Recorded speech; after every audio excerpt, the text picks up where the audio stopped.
Radio Sucesos 101.7 FM presenta su noticiero Sucesos con Milton Pérez y Verónica Larrea. Un periodismo libre para una democracia plena.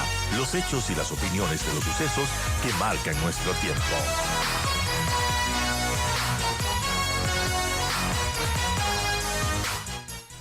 Vamos a preguntar justamente a María Eulalia Silva, presidenta ejecutiva de la Cámara de Minería, si es que se alcanzó esa meta. También sobre el alcance y crecimiento del 2023 con relación al 2022, pero ¿qué pasa en el 2024? La expectativa sería similar y se espera al menos crecer un 20%. Y bueno, según el Ministerio de Energía y Minas, espera que el Ecuador llegue a los 4.000 millones de exportaciones en productos mineros para el 2025. Esto se lograría quizás con la entrada en producción de dos proyectos que estarían encaminados a arrancar su construcción. Se trata de La Plata en Cotopaxi y El Domo en provincia de Bolívar.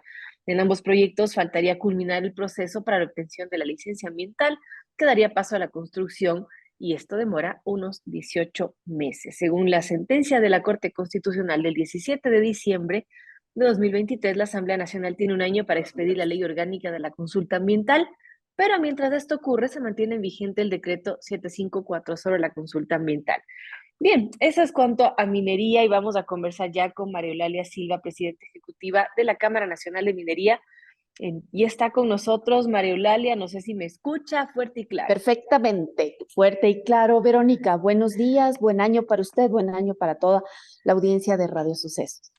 Buenos días y un buen año también. Y bueno, en este año también esperamos que sea un buen año para la minería porque hay una expectativa de crecimiento para este 2024. Cuéntenos un poco cómo cerraron el 2023. Había esta cifra que se esperaba, se llega a esta cifra para cerrar el 2023, que eran 3.000 millones en exportaciones. Y bueno, para el 2024, ¿cómo estamos? ¿Cómo terminó el 2023 y qué expectativas tenemos de crecimiento para este nuevo año?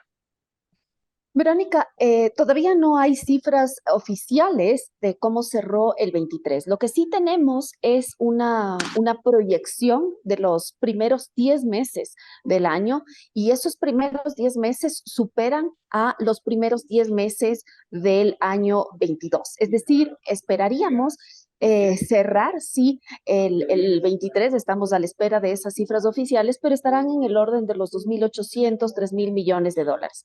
Pero creo que lo importante aquí, Verónica, es puntualizar que estamos hablando de apenas 2 minas industriales. Nuestros vecinos, los peruanos, tienen 65, nuestros hermanos chilenos tienen alrededor de 200, y nosotros con apenas 2 minas industriales ya nos hemos posicionado como el cuarto rubro de exportación. Ha habido meses durante el 23 que hemos inclusive superado las exportaciones en banano.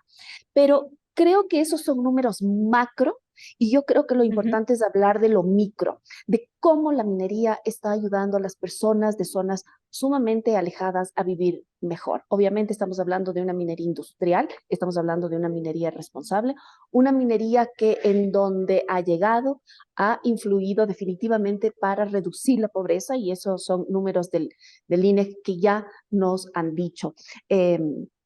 Zamora Chinchipe, que hasta antes de la minería se peleaba por ser la provincia más pobre del Ecuador, hoy es una provincia de renta media, es la cuarta contribuyente en el país, pero además ha logrado reducir 13 puntos la pobreza. Y eso viene concomitantemente con otros datos que son sumamente importantes. La gente está viviendo mejor en esas zonas. La escolaridad promedio ha subido más de 2 años. El ingreso de chicos a las universidades en más que ha duplicado. Y por supuesto, se ha dinamizado la economía. No solamente la minería está generando empleo, sino también está generando un encadenamiento productivo positivo en la zona. Eso es lo importante. Y de otro lado también es importante decir, esta es una minería que tiene rostro, que tiene estándares, que tiene exigibilidad, que tiene trazabilidad. Eso es lo que los ecuatorianos necesitamos para salir adelante. Importantes cifras, y quisiera centrarme, María Eulalia, en el tema de generación de empleo. Tengo aquí un dato que ustedes me han facilitado muy amablemente, que dice que para el primer trimestre del 2023 se generaron 42.028 empleos directos, 126.085 empleos indirectos y 168.103 empleos totales. Eso a inicios de 2023. ¿Cómo estamos para esta época y también la expectativa de que se generen más empleos mientras más proyectos se puedan abrir? Usted lo ha dicho, mientras más avance la minería, más se va a abrir esta posibilidad de empleo, ¿sí? Efectivamente, los datos que usted tiene son los datos que nos ha dado el Ministerio de Energía y Minas, nuestro ministerio rector. Para el año 2022, la cifra fue muy parecida, fue alrededor de los 180.000 empleos entre directos e indirectos. Pero hay algo que hay que puntualizar. La minería industrial que nosotros representamos tiene distintas fases, distintos estadios. Hay un portafolio muy importante en exploración que por supuesto genera trabajo y genera inversión. Pero hay tres proyectos, usted ha mencionado dos, hay tres proyectos que ya se acercan a la etapa de construcción, que ya han acabado sus etapas exploratorias que ha tomado alrededor de 10 años llegar a ese punto, las etapas exploratorias más las etapas de factibilidad. Y esos proyectos ya tienen levantado en las distintas bolsas de valores $1.000 millones, $1.000 millones que ya están listos para entrar al Ecuador para la construcción de estas minas. La construcción de estas tres minas generarían alrededor de 7.000 empleos entre directos e indirectos. Solamente esos tres proyectos, además en zonas, Verónica, sumamente aisladas, como es la parroquia de Palo Quemado en la provincia de Cotopaxi, como es el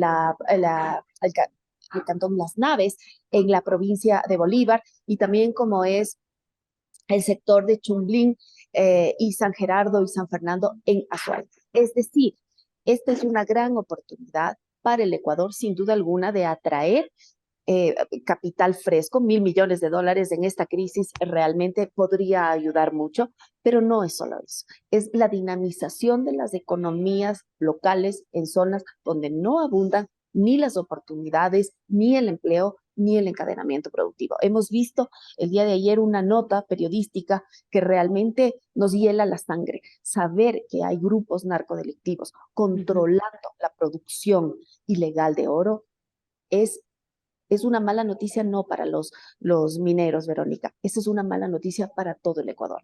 Este país ha sido bendecido en el suelo, pero también en el subsuelo. Tenemos una riqueza geológica vasta que es reconocida por todo el mundo minero. Pero ¿qué gobernabilidad, qué gobernanza vamos a dar a esos recursos? Eso tiene que ser un tema de absoluta importancia para el país. ¿Qué vamos a hacer con esos recursos? Porque en este país va a haber minería y hay minería. Así es.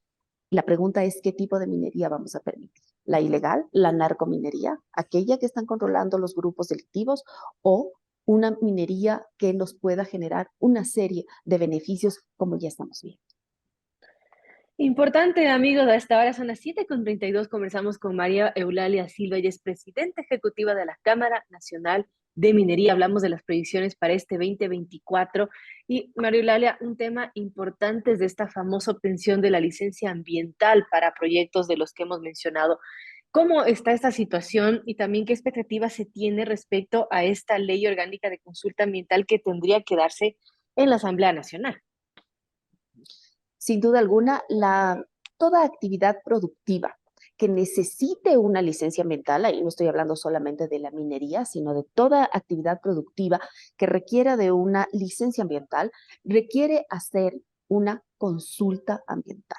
Para eso, la Corte Constitucional ha establecido o ha solicitado a la Asamblea Nacional que se expida la ley orgánica de consulta ambiental. Sin embargo, también en esa sentencia de la Corte Constitucional expedida el 17 de noviembre, se establece claramente que mientras esa ley no exista, se puede implementar el proceso de consulta ambiental anclado a el decreto 754, que en su momento fue firmado por el expresidente Lazo, y también por los estándares que introduce esa misma sentencia. Es decir, si hay una herramienta, si hay un mecanismo para implementar este proceso, de tal manera que ahora quien tiene que hacerlo es el Ministerio del Ambiente. En su momento, la falta de consulta ambiental y la falta de normativa de consulta ambiental implicaba el congelamiento de más de $2.000 millones de inversión.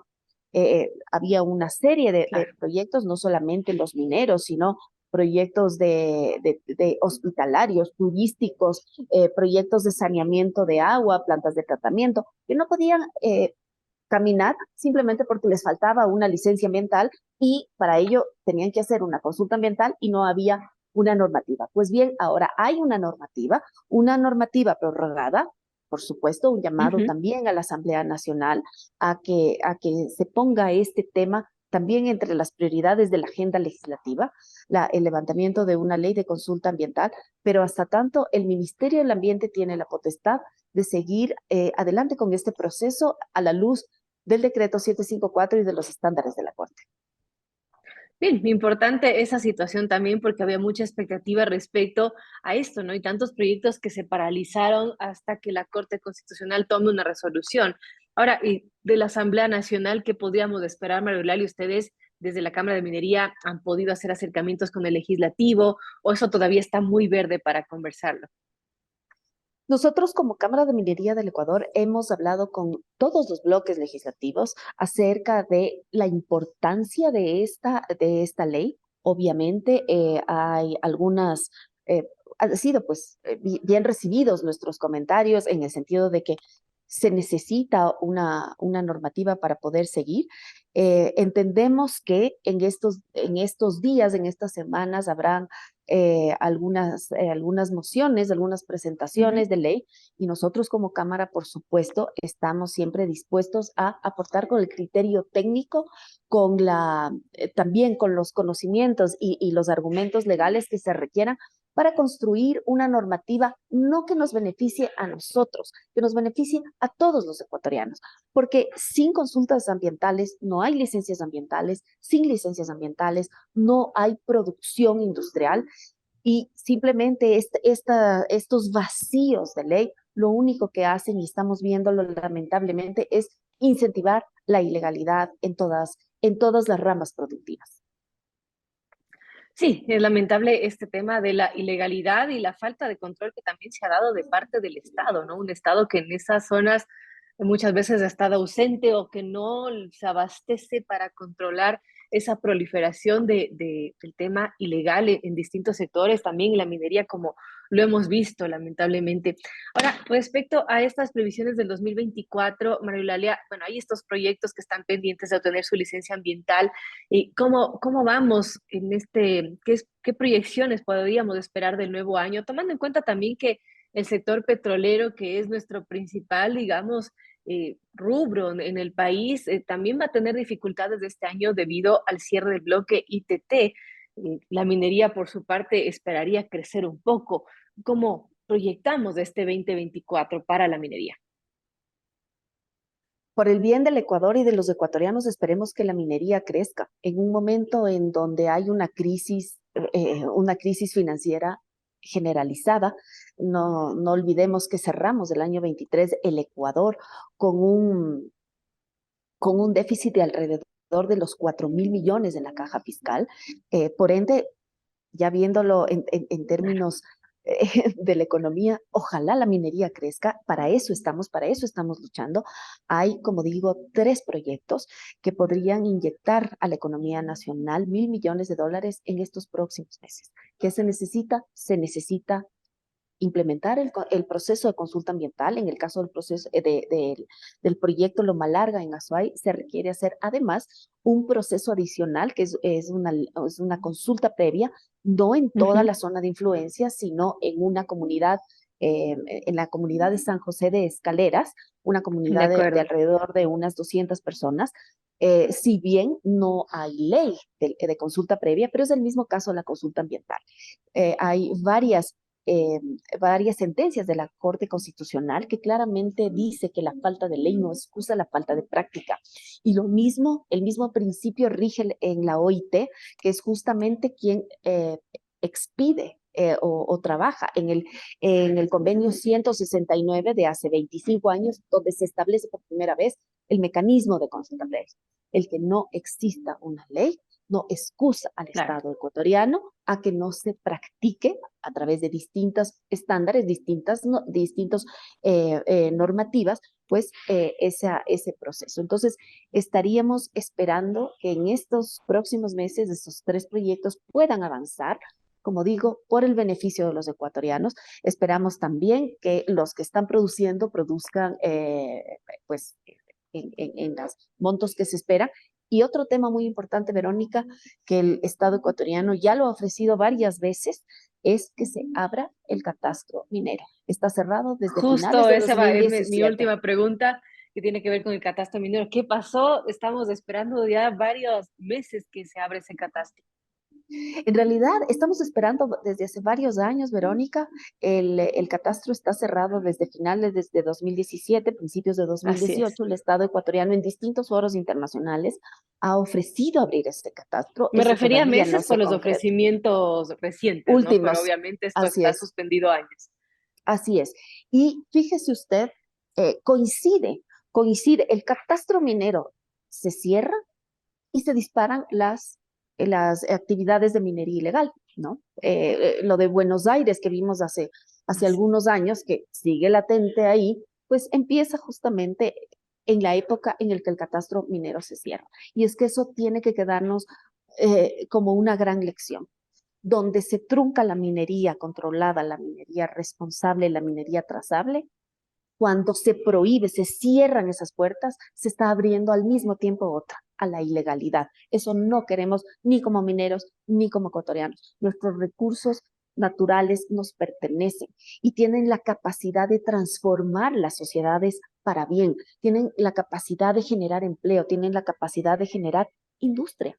Y eso es bueno para todos. Por eso creemos que el tema de la minería no tiene que ser un tema de mineros, tiene que ser un tema país, y que como país abramos la puerta a una inversión responsable, a una inversión trazable, a una inversión que nos garantice que esos recursos van a ser extraídos de forma responsable con el ambiente, pero también responsable con la sociedad.